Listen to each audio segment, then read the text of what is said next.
And we are live. How's it going, all you amazing Mets fans? That's Isaac Rothman. This is your guy, Tyler Ward, and we're here to break down and do a complete deep dive, a preview of the biggest series yet for the Amazons this season, as they kick off a 3-game set in the hot Atlanta, which really is going to be Hurricane City, so we have no clue what's going to happen there. We're going to expand on that shortly in against the Atlanta Braves, as the Mets, all they need is a series victory, and they'll find themselves in postseason play. Will they get there? How will they get there? Isaac, who's been a fantastic pitching contributor weekly here on the channel, has a lot to say on these key pitching matchups, as we have some absolute battles that are going to happen starting this Tuesday night against the Atlanta Braves. From there, we're going to get into a bit on the offensive end. How should the Mets attack these respected Braves batters? Headline with guys like Marcell Ozuna, Matt Olson, Austin Riley, and so many others that we have seen throughout the course of the season. Obviously, that and more is what we're going to deep dive. Also, the latest on Francisco Lindor, Luisangel Acuña.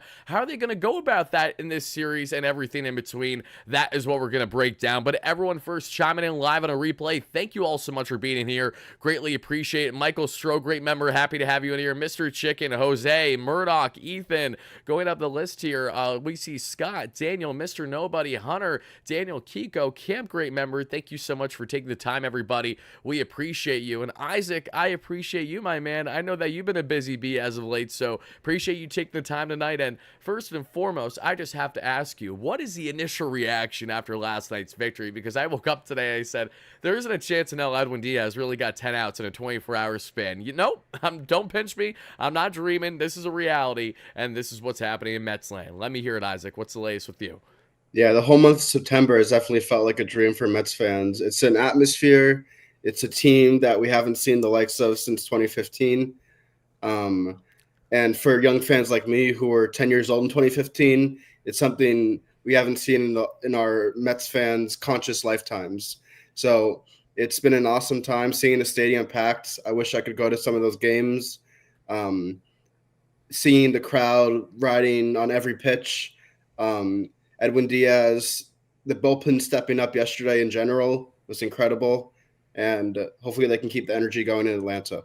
Hopefully they can keep the energy into Atlanta, indeed. And, you talk about the great energy at Citi Field. Shame on me for being the schmuck that I am to tell my girlfriend, let's go to the one game the Mets get smoked in that 4-game set. I tried everything in my power to see at least one victory this past week. I was there in Philly last Saturday. The Mets lost 6-4. Why? Because Danny Young in the 7th inning is why. What happens there? We see a week later there on Friday, the Mets get cooked 12-2. All I wanted was to see Citi Field packed and rocking, as you'd expect to past 24, 48 hours. I didn't get to see it, but that's okay. Hopefully, God willing, if the Mets find themselves in postseason play, I'm going to do everything in my power to at least attend one of those games. Even if I'm all the way there in the nosebleeds looking all the way down, it does not matter, because we got to attend and we got to represent the boys there in Queens right now, Isaac. And we see a lot of people saying hello to you in the chat, so appreciate you guys for that as well. Cameron, Ronnie, Cindy, Frank, Stanley, Sean, everybody watching live on a replay, thank you for taking the time. Yoshima with the $2 donation right off the riff says, when the first two in a Hurricane game is obsolete, 100%.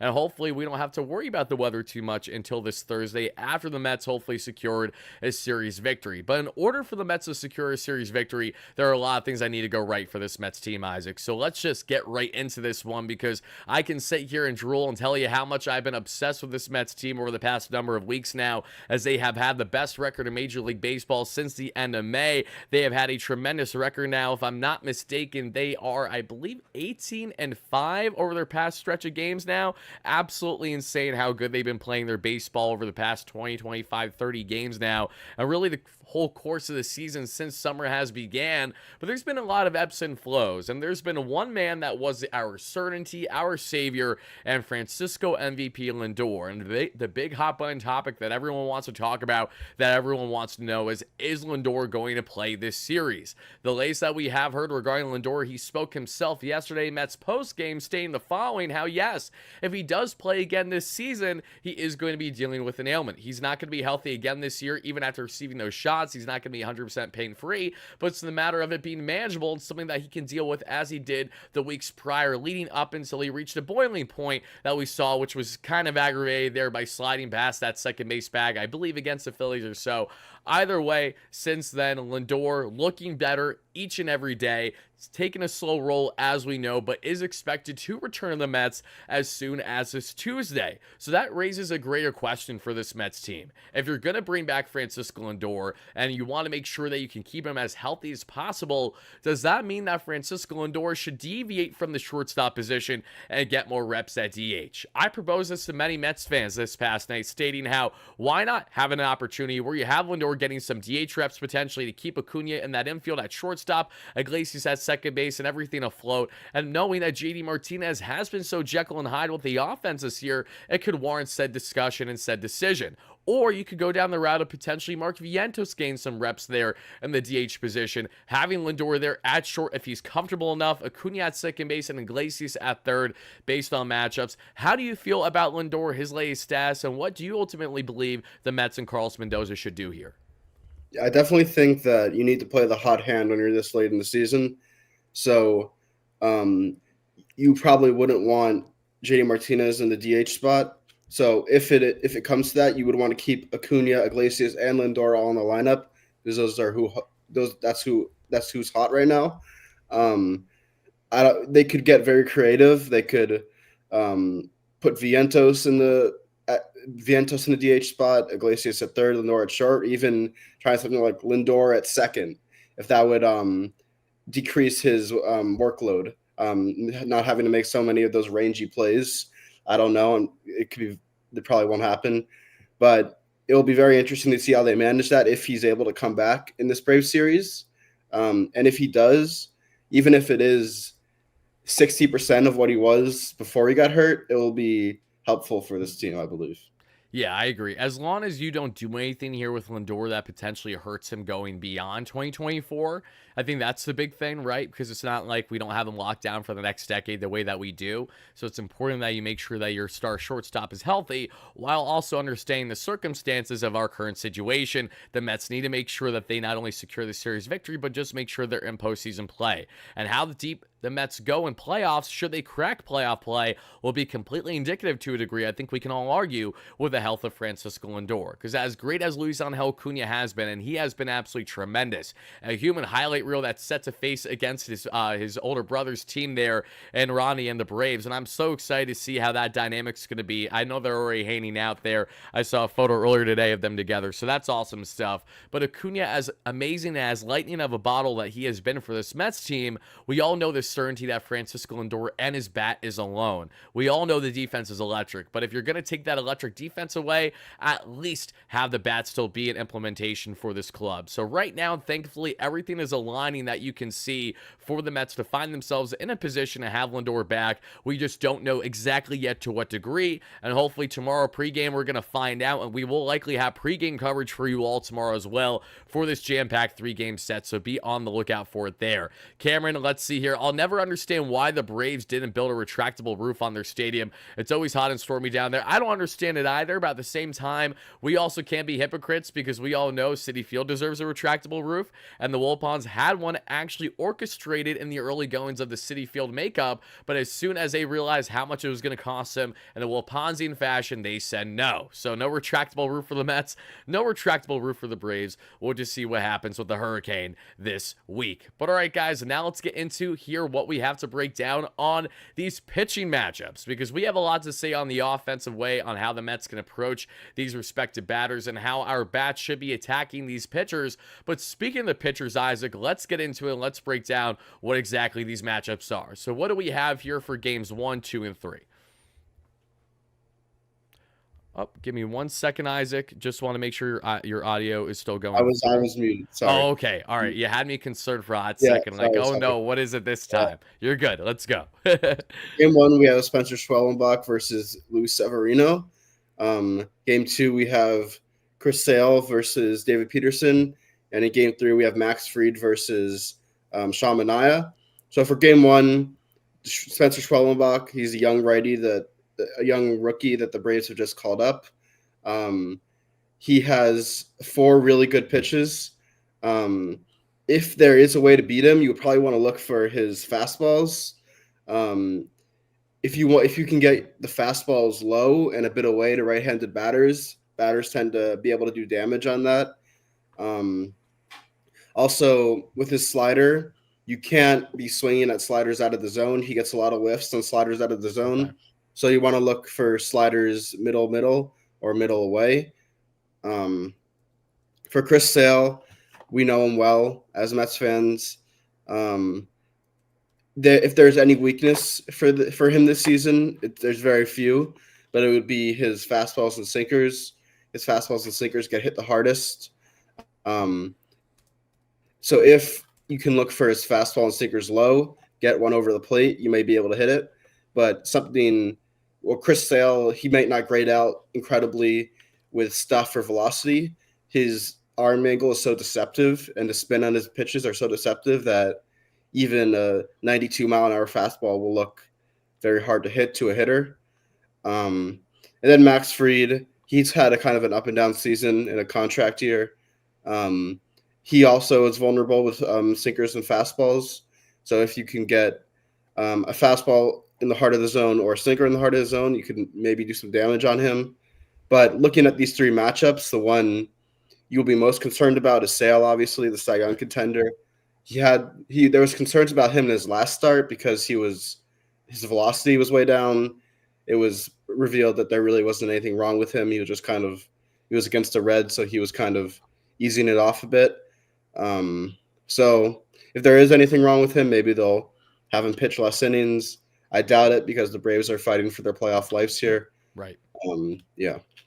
So now to go back to the start of this conversation, let's begin here briefly with Schwellenbach, because as we were speaking off air, he has faced the Mets once this season and he absolutely destroyed us there. He had himself 7 shutty innings, only 2 hits allowed, and he had himself 11 strikeouts. You couldn't ask for a better start between Schwellenbach here against the Mets. And this was yet again one of those games where if the Mets were going to have any success, it wasn't until they started to attack the bullpen there of Atlanta. This is a series that could be very reminiscent of other matchups the Mets have had this year, where they did labor throughout the first 6-7 innings against the respective starting of Schwellenbach, of Sale, which I think we all expect. So truthfully, the Mets just tack on 2-3 runs on Sale. That's a win in my opinion, because that's a huge thing should that happen. And Max Fried, who the Mets have beat up on over the past couple of years. It's been up and down. Kind of the story of Fried a little bit this year. The Mets have had success against Fried. They've also been absolutely decimated by him. It depends on the Max Fried that the Mets find themselves facing, but one that they're certainly familiar with, more familiar than the other respective pitchers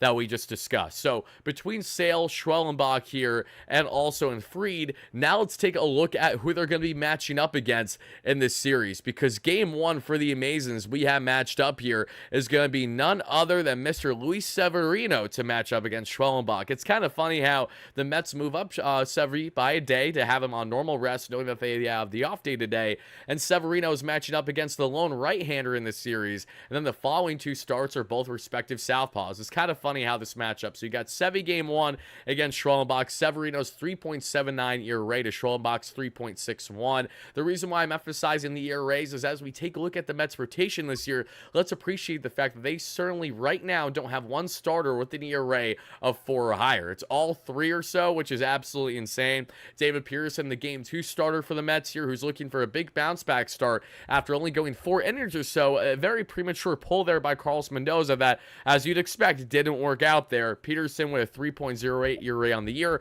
matching up against Chris Sale, who very well could be the Cy Young Award winner there out of the National League. He's been having a tremendous season at a 2.38 ERA. It's almost like one of the best southpaws in the game is dominant when he's healthy. Why couldn't the Red Sox figure it out? I digress. I simply don't know. The Atlanta Braves in Game 3 in the series finale of this matchup, the one where we don't know what's going to happen just yet, it is going to be there and Mr. Max Fried matching up against, yes, we're going to have here, and let me double check here and make sure I didn't miss anything, Fried with his 3.42 ERA against the Samoan Southpaw and Sean Manaea, 3.29 ERA. I was speaking there on Bleacher Report earlier today, Isaac, and talking about the Mets and their playoff chances and a playoff prediction. If you guys want to check it out, I have it posted on YouTube on the community tab and also on X. The link is there as well for everyone that follows me on the respective platforms. And I was talking about how Sean Manaea is quite literally the Mets ace right now. And I had people laughing. I was like, oh my goodness, we have so many casuals in the conversation tonight, don't we? Anyone that's paying attention, anyone that knows Sean Manaea, that's been watching him this season, has basically found himself as our new ace. And with Kodai Senga down with injury, good news on him at least is that yes, the tricep tightness has him out for the rest of the regular season. However, he's not written off for October play, according to Anthony DiComo. We'll expand on that more tomorrow for each and every one of you. But when you look at these matchups head to head, what is the one that you're most excited about, Isaac, and why? I mean, I'm most excited to watch Sean Manaea, of course. He pitched great in his last start. Coming out after that game, the game before where the Mets lost, he had to make a statement. He had to be the stopper, and that's what he did, giving up 2 runs in 7 innings. And it's always fun to watch Max Fried pitch. He has a bunch of pitches, and he can mix them in well. Yeah, that's definitely the one I'm looking forward to the most. Yeah, no, that's going to be a big game, especially with the uncertainty with the weather.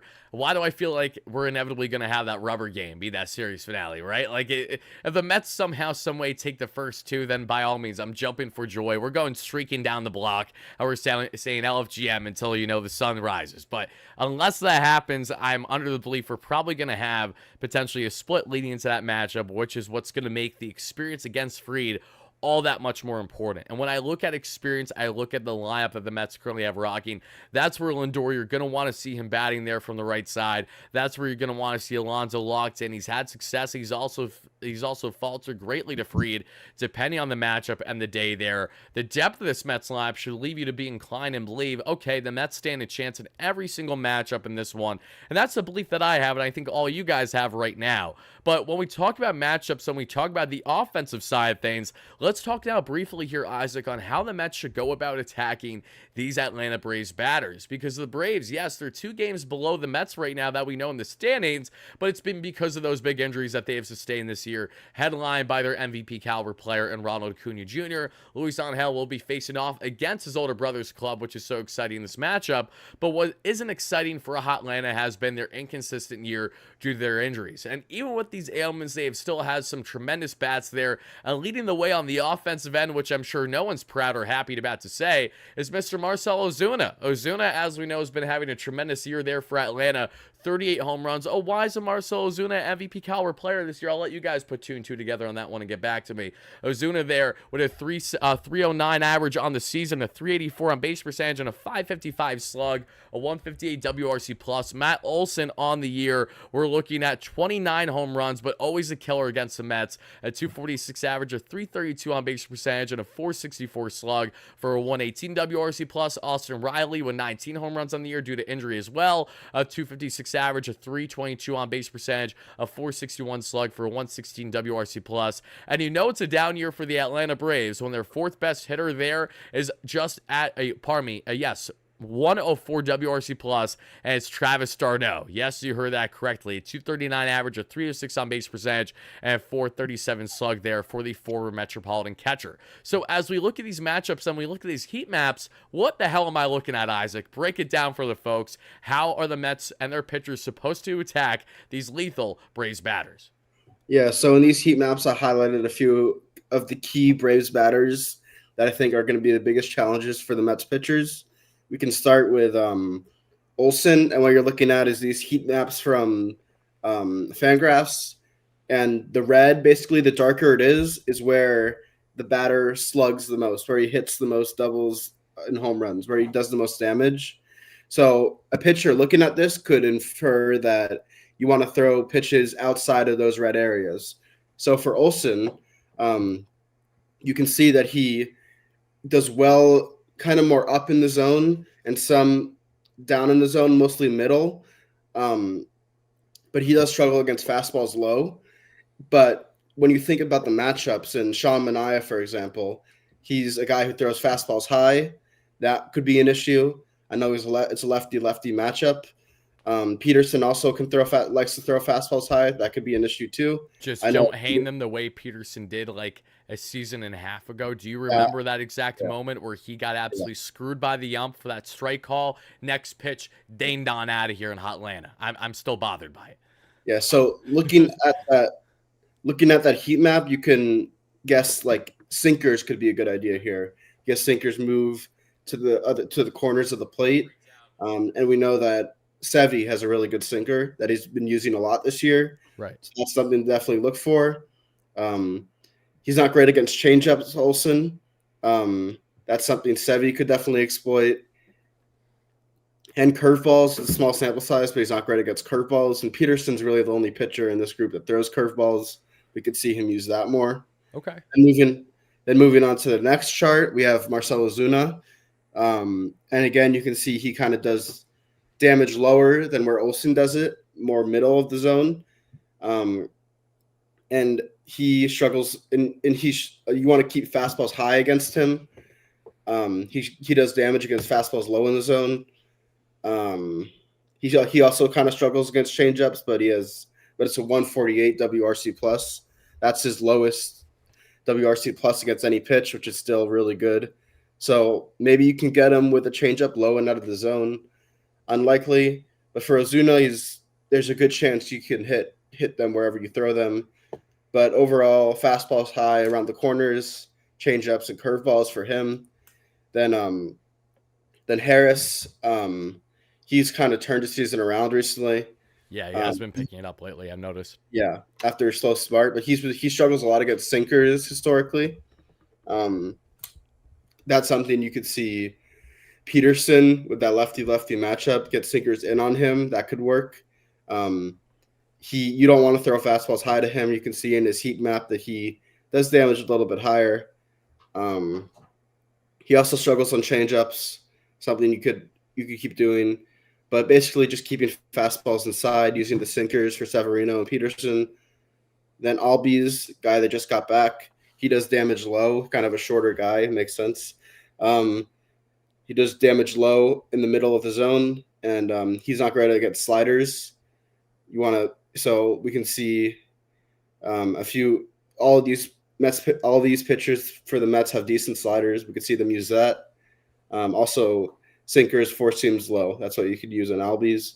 I know that's a lot of information, but if you want to refer back to this, you can have an idea of how Mets pitchers should attack. This is an idea of what major league pitchers look at before starts.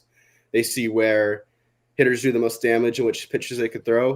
And you can match it up. Say if, knock on wood, a pitcher gets beat, you could say, oh, yeah, he shouldn't have thrown it there. He shouldn't have thrown that pitch. See, this is how you know, Isaac, you're doing great things here in the space, because we just got a comment in the chat saying we have a real life Jonah Hill from Moneyball. Mind you, that movie was based off actual events, so it goes beyond just Jonah Hill. There was an actual character behind that, actual person. But, Isaac's always throwing out the numbers here, and I think a great breakdown, and my biggest takeaway on this is simply put, it's like, okay, Olsen, he's really eating up pitches in the heart of the zone that we see, and also down and in there. So obviously your point of attack is you want to make sure that you're going up and away on him, and also trying to bite on those respective corners. When I look at someone such as Albies, he's more that low ball hitter that we have seen. A guy that, especially in the early goings of the season before he was really in a groove, we knew that Francisco Lindor at the core of it has fantastic success lower in the zone. That's where he's really eating up pitches. Up high, that's where he's had struggles up until he really got his MVP run going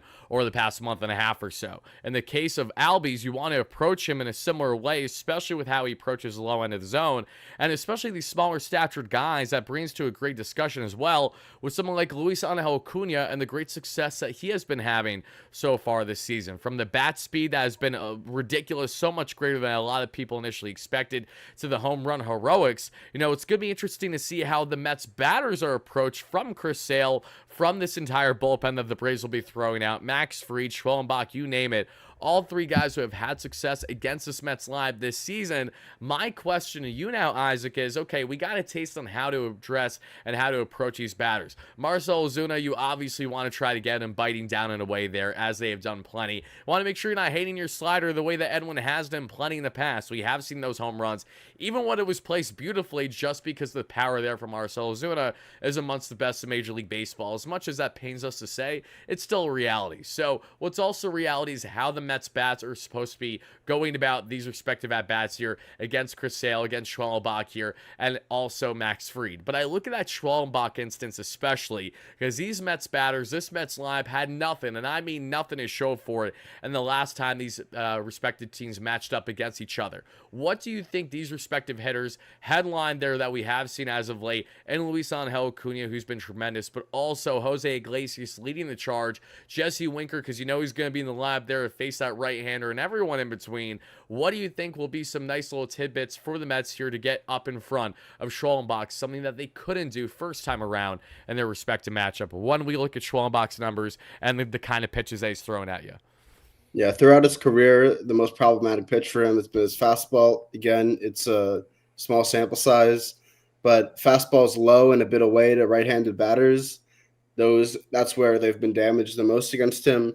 And you think about someone like Francisco Alvarez, who's a really good fastball hitter, especially high. Right. He could be a guy who could ambush a fastball high from Schwellenbach. We could see. And this slider, that's what you got to be wary of. That's his best pitch. That's what he gets the most strikeouts on. You can't be chasing sliders out of the zone, which I know a lot of these right-handed hitters in the Mets lineup have struggled with throughout the year. You got to try to get that slider over the heart of the zone. Funny enough, when you talk about pitchers that know how, batters rather, that like their fastball up, that can eat it up, the one guy that wasn't here is now here to do exactly that in Jesse Winker. If you haven't noticed with Jesse, with a lot of his at-bats, he's taking first pitch swinging up high in the fastball. You know, he's a big swinger, just like JD Martinez, but has been more concise and compact than JDM this season and when we evaluate their respective games. Winker's another guy I'm absolutely looking at as someone who didn't face Schwellenbach the way that the Mets faltered them, because that was literally 3 days before the trade deadline or so. So that was right before the Mets had Jesse. So I'm excited to see how Winker looks in the lineup there for that game one matchup for Severino as well, how to approach these batters the same way that he's been the bulldog all season long. Don't be afraid at all. Attack them, get up and on the hands, go down with the sweeper as well. That changeup is gorgeous when it has been right. I mean, everything about Sevy's game has been huge, and just giving the Mets consistent quality of length of 6-7 innings pretty much every time out there. And now we've received that more as of late in guys like David Pearson and Sean Manaea. So that's been appreciative of us Mets fans. Greatly appreciate that of them as of late. And on the offensive end too, outside of Francisco Alvarez and all these other guys, I just have to ask you from, you know, your point of view here, without even looking at specifically the matchups, because Luisangel Acuña was a guy that the Mets called up initially that they believed that they would toy in a little bit more of a platoon, mainly facing lefty pitching. They have since deviated from that, given the fact that he's had success no matter who's been thrown out there. But as we take a look at Acuña and the great heroics he's had in the early goings of his career, what has been your biggest takeaway, and what is something that you would like to see him do in this matchup against Atlanta? It's completely unexpected. No one expected this, especially from people that watch the minor leagues. He had what a lot of people said was a lost season this year, really struggling at the AAA level in an environment where a lot of hitters have thrived, especially in that AAA league where they have different balls, they have the ABS system. It's a very hitter-friendly environment. And the power that he's shown has just been completely unexpected. He's hit, 4 home runs already? Right. And that's I don't remember how much exactly home runs he hit in the minors, but around that much for the whole year. And they were saying like he's like his brother, but he doesn't have as much power. We've seen him with some power. When he first came out, I thought he would very much be a bench player. I think that was the Mets' plans too, a guy who can have some speed off the bench, provide defense at multiple positions. But after those first few games, you just can't take him out of the lineup. Yeah, no. Yeah, I feel like it's one thing to have, okay, it's a nice looking first game. Very nice looking first game. You know, nothing to complain about there. Then you see the home run heroics against the Nationals, and you're like, where the hell did this come from? Okay, like, I get it. You're good. You're talented. You clearly look uber athletic. You're all muscle there for like 5'7", 5'8", however short you are, as a short schmuck myself, and something that you're not Isaac, that you can't appreciate. I appreciate about him at least. And then you see what he's done here with the home runs of back-to-back games, which I will say still gives me chills to have back-to-back 8th inning home runs where you score the 10th run of the ball game for the Mets. How does that happen more than once, let alone twice? And then a triple in the 7th inning there for an RBI the following game after that. I mean, Acuna has been absolutely stellar for this Mets team, and he has not only surprised me and a lot of other fans, but I look at this matchup now, and I'm just damn excited to see what he does against these pitchers. Maybe he gets really humbled. Maybe this is a reality check. Maybe Ronnie's saying, no one's going to know my brother better than me. So let me break down to an absolute T how you should approach him. And that could be the case. But I have a feeling that at least one of these games in this series, we are officially going to have a Luisangel Acuña game where he balls out and he has 2 or 3 hits, contributing to at least driving in a run or more. I firmly expect that to happen. And I'm also speaking that into existence. The same way, Isaac, that you're speaking into existence how the Mets need to approach these respective batters and these pitchers here for the Atlanta Braves. So my question to you now, as we take a look at this overall matchup between the two teams, what are you looking forward to most from the fan perspective here, knowing how much is at stake for both the Mets and the Braves, and knowing that, yes, just to add swing the pot a little bit, of course the Mets and the Braves have themselves a tied matchup to this point in the season. So not only would a series victory secure playoffs for the Mets, but it would also secure the Mets their season series victory against Atlanta. They're trying to right the ship. They're trying to right the wrongs from 2022, and they're trying to change the narrative. Will they do it? How can they do it? Isaac, what's your thoughts on all the following? Yeah, this is the best part of the year. This is what you wait for as a fan. This is what you want as a fan. 2 teams playing their absolute hardest. They have nothing to hold back. There's going to be so many. They're not going to take any risks. They're going to do everything methodically. They're going to take out starters early, and they're going to push bullpen guys. And that's playoff baseball, and that's what's so fun to watch. The Braves fighting for their playoff lives. They could, with 2 wins in the series, the Braves could get back to controlling their own destiny in this race. Yep. And with 2 wins in the series, obviously the Mets could clinch. So it's the highest stakes possible for both teams, and that's what you love as a fan. It is the highest stakes, and it hasn't really kicked in yet. I think I took the advice of what a lot of people said today, and they were like, Wardy, just stay relaxed today, just enjoy the off day, because we're going to need you, and every fan's going to need to be stepping up and representing this entire remainder of the week. 3 in Atlanta, 3 against the Brewers, because you know what the schedule makers said? We know the Mets have the worst success against the Brewers in Milwaukee. Some of the worst success against any team throughout their careers. Let's go and make sure that they match up in Milwaukee for their final series of the year. The same way that the Brewers helped the Mets be 0-5 to start the season. Literally, you cannot write a crazier script. You cannot write a crazier outcome should the Mets be victorious in the end here in these matchups. So, when I look back at that 2022 series especially, knowing how the Mets were this close to securing the series and securing themselves finally a division title, to lose in the fashion that they did obviously carried over into their postseason play and the lack thereof there, in which I was sadly in attendance for game 1 of that wild card. But as we fast forward, because 2023 was a wash to everybody, we're going to disregard it. All that matters is 2024. For this Mets team that was deemed as a punt team heading into the season, now on pace to have potentially a 90-win year, I got to ask you, Isaac, has this team exceeded all of your expectations? What was your initial belief heading into the year? And what are your initial thoughts and impressions on what David Stearns and Carlos Mendoza have been able to do throughout the course of this 162? Yeah, I thought it was going to be a 84-win year. That's what I predicted going into the season. Thought it could either this team could meet their potential with these guys they have on 1-year deals, or they could be very bad. And they exceeded their potential, in my opinion. I was thinking 84 because that's how many games the Diamondbacks won in 2023. They were able to sneak in. This year, obviously, you're going to need a lot more wins than 84. There could be teams that win 90 games this year that won't get into the playoffs. But yeah, obviously, completely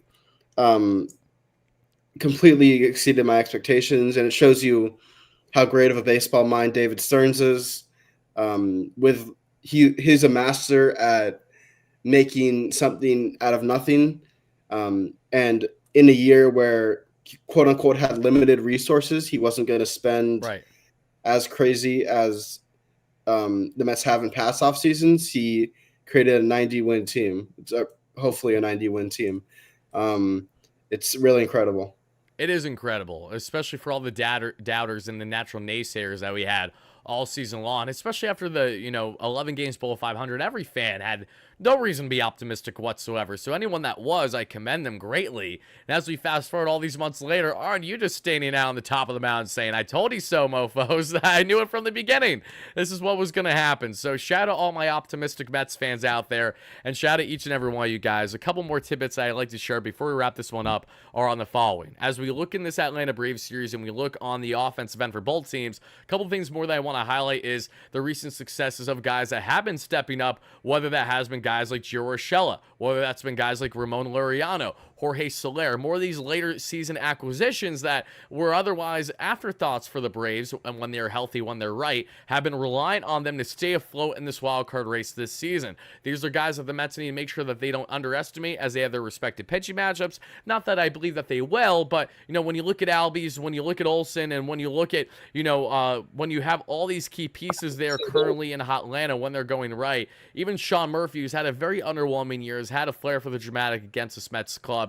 You know that the Braves are playing for their playoff lives right now, so you can expect them to come guns a-blazing. You're going to see some offensive performances that maybe you haven't even seen all year long, but of course they're going to step up here in what is going to be a playoff atmosphere, a sold-out crowd every single day there in Atlanta. I'd imagine Braves fans are going to be locked and loaded. They're going to be hellish and back there to respect the Mets fans who will be in attendance for these games.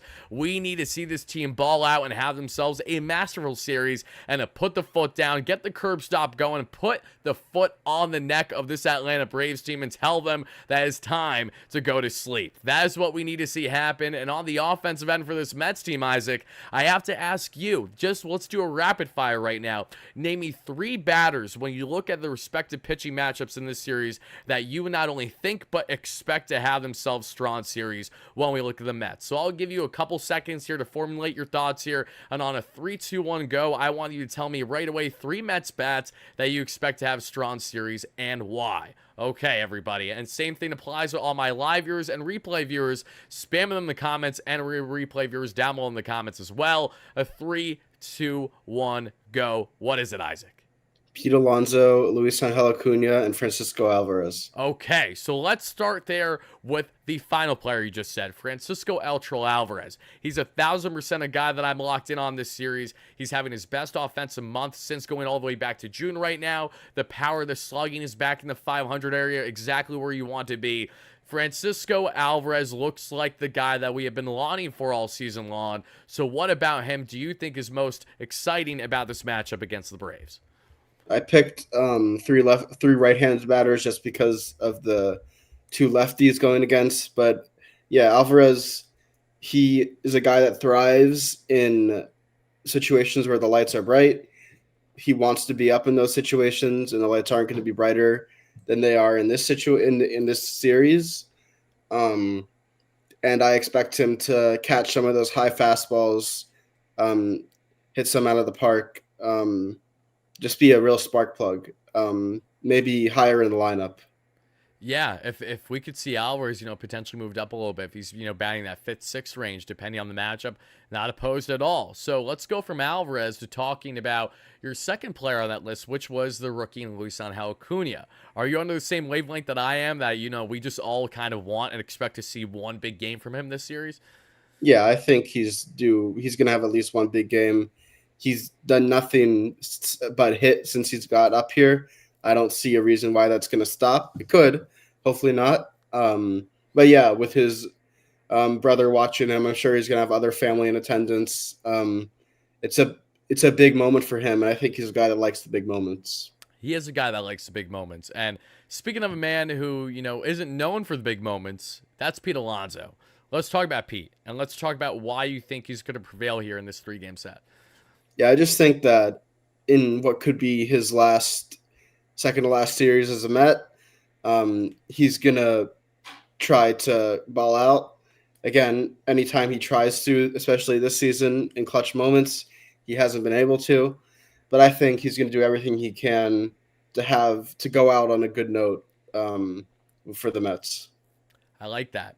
And my picks, I'm going to deviate from yours, so that way we kind of mix things up a little bit here. That was perfect, because 2 out of the 3 players that I was initially thinking of, you didn't say to begin with. So I'm going to start with those. The first is a guy that is likely only going to start 1 game this series, so he should have a big game, and that's Jesse Winker. I want to see Jesse Winker have a big game. I think he will have a big game should the Mets be able to get up there on Schwellenbach. Even if Winker comes in as, a late game pinch hitter in games 2 or 3, I like those odds as well. The reason, simply put, Jesse Winker has never been a part of a team like this. He has never been part of a run that the Mets are having. His high leverage numbers with runners in scoring position pre being acquired by the Mets were tremendous this year, and as we have seen, as long as he has been playing, he has been tremendous as well in those key clutch situations.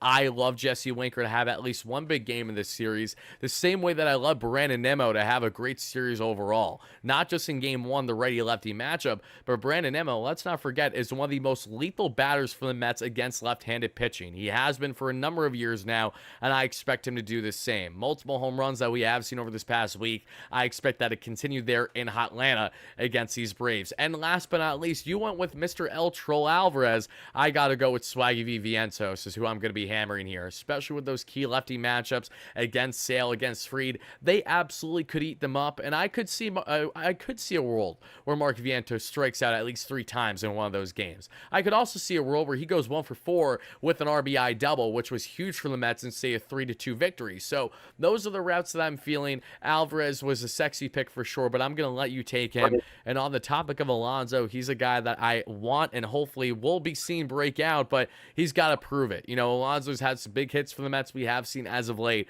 but this is as clutch and as important of a series as they are. I'm not going to sit here and expect Alonso, who hasn't been clutch consistent this season, to go out there and do that. I hope that he proves, not necessarily me wrong, but just kind of showcases his abilities and say, hey, I'm still here, I'm still that guy, and I'm going to help us propel in a postseason play. So those are the 3 players that I'm going with. Shout out all my live viewers, are roughly 250 watching live here on YouTube right now. A lot of you guys have your respective picks as well. I'm seeing a lot of Nimmo talking here, seeing Alvarez for sure, Acuna, Iglesias, which I love.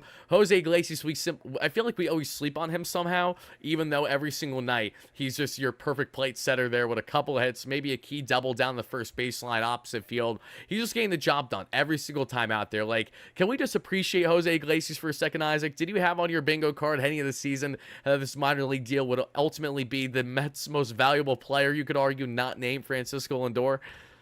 Of course not. And just the way that he and Acuna, and since Lindor has been down, have stepped up to kind of come together and create another Lindor, in turn, and like matching his production, maybe even more, has just been incredible. And that's what good teams do. When a player goes down, you have to have another player that comes and steps up.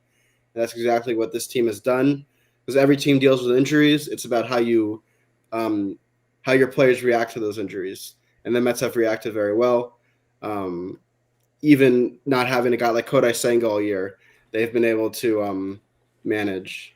Yeah, I mean, the fact that we were supposed to have Senga just a couple of days ago set for Wednesday or Thursday of this series, and then bam, tricep tightness, because of course, God forbid, we're allowed to have nice things in Mets land beyond what we currently have. So Senga's down for the rest of the regular season. Paul Blackburn's down for the rest of the regular season. The Mets have their rotation, and thankfully, I feel fairly confident in the 5-headed horsemen that they got right now, and Sean Manaea, David Pearson, Luis Severino, Jose Quintana, Tyler McGill. Again, can that confidence quickly be wavered depending on how these matchups go?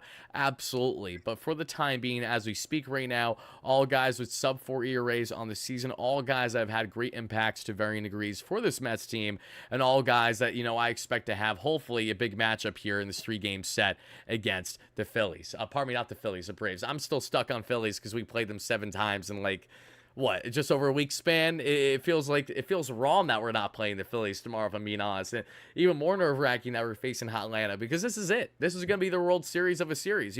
The Mets have some more wiggle room here. They have something to play with should they not, have the ultimate 2 out of 3 the way that we're hoping and praying for right now. They have some time to control their destiny here, whereas the Braves, it is quite literally do or die from as soon as 7:10 p.m. begins tomorrow. So that's the latest there on this Metropolitan and Braves matchup, everybody. I'd like to thank you all so much for taking the time to chime in live on a replay. Isaac, thank you so much for doing a complete deep dive on these numbers. I hope fans got to learn a little bit more on how the Mets and Sean Manaea and Luis Severino and David Pearson might just approach these respective Braves batters, and on the flip side, how the Mets can go about approaching this respective rotation. It will not be easy. You're going to want to get to that Atlanta Braves bullpen, but should the Mets just continue to play the baseball that they've been playing, how can we not feel at least somewhat level of confidence in this club to take 2 out of 3?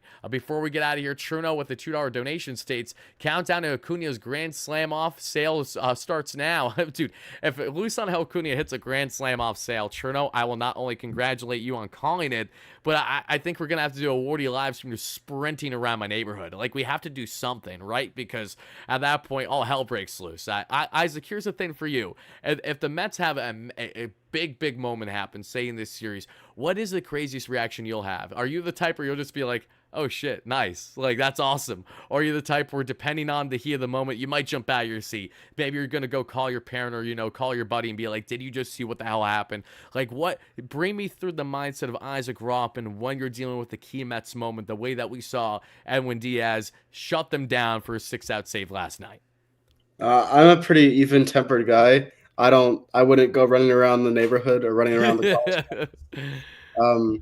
But I hope to watch at least a few of these games with my friends, and I definitely can get loud and excited at certain big moments, especially in these last 2 games. I've really been on the edge of my seat.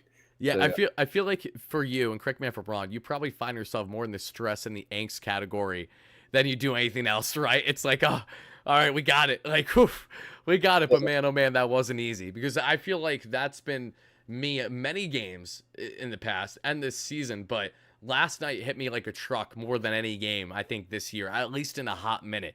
Like, I truly thought I was going to pass out on stream last night, just because I was taken back on Edwin Diaz effing around and getting 10 outs in a 24-hour span. Like, before we get out of here, Isaac, before you plug all your great things, can you just please share your further reactions to Edwin Diaz doing something that's otherwise unprecedented for us Mets fans? I love it. When Edwin Diaz is on, there's no pitcher more fun to watch. And as someone who loves pitching, as someone who loves Edwin Diaz, I love to see it. I knew that he would get back to this point. I knew that he would get back to his old velocity. And the way he's trusted his fastball, he's made, it seems like, maybe some adjustments to his slider, and he's controlling it so much better. And I think Carlos Mendoza said it earlier in the year, this Mets team goes as far as Edwin Diaz wants to take them. Right. Because you can't get far in the playoffs. You can't get far in the stretch run without a good closer. And he's been elite so far. Knock on wood, that continues. Yeah, knock on wood. We've all seen the worst moments with Edwin in Atlanta already. So, like, look, if it happens, it happens.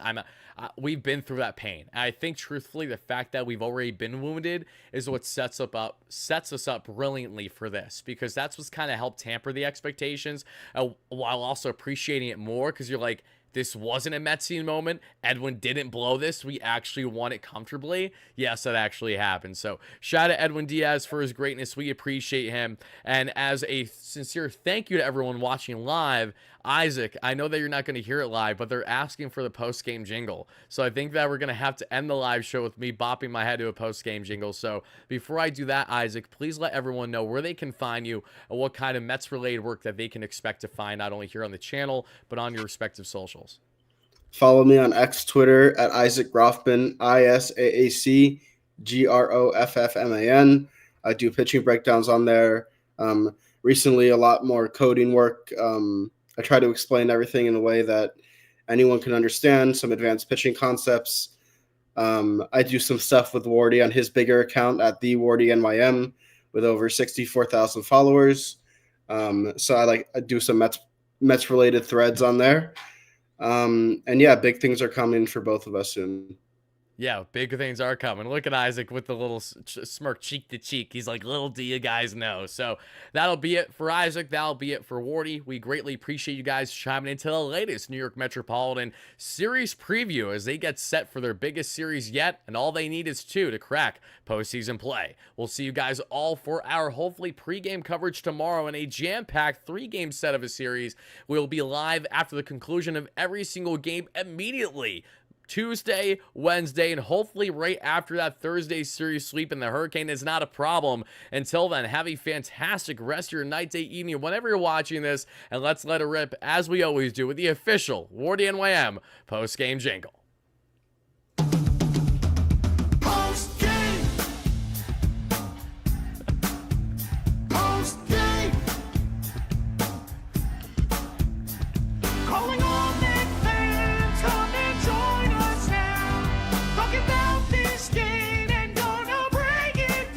Dance, Isaac, dance. You gotta do something.